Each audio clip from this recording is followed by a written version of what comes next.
রাজভবনে যেতে তারা নিরাপত্তাহীনতায় ভুগছেন, কি বলবেন? প্রতিদিন একটা সাংবাদিক সম্মেলন করা, কিছু নেতা সেজেগুজে এসে রাজ্যপাল সম্পর্কে এই ধরনের অভিযোগ করা, এটা তো রাজ্যের মান সম্মান নষ্ট হচ্ছে। এই অভিযোগ তো নিশ্চিতভাবে প্রেস কনফারেন্সে করার নয়। রাজ্যপালের বিরুদ্ধে যদি কোনো অভিযোগ থাকে তাহলে মুখ্যমন্ত্রী রাষ্ট্রপতির কাছে যাচ্ছেন না কেন?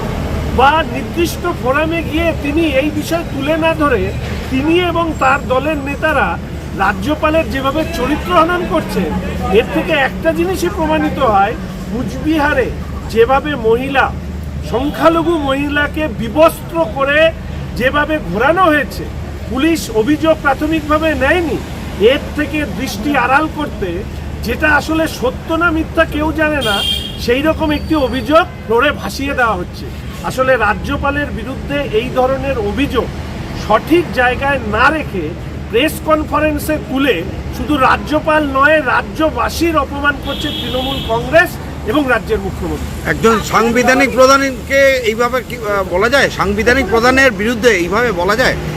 দেখুন, আমাদের রাজ্যের নির্বাচিত মুখ্যমন্ত্রী তিনি যেভাবে এই রাজ্যে গণতন্ত্রকে প্রসারিত করতে চাচ্ছেন, এখানে অনেক কিছু করার।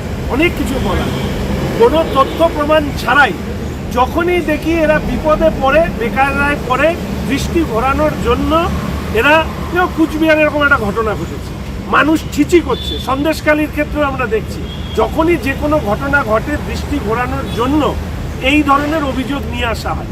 চরিত্র সম্পর্কে রাজ্যপালের যদি কোনো অভিযোগ থাকে, তাহলে সেই অভিযোগ নিয়ে রাজ্যের মুখ্যমন্ত্রী কেন রাষ্ট্রপতির কাছে যাচ্ছেন না?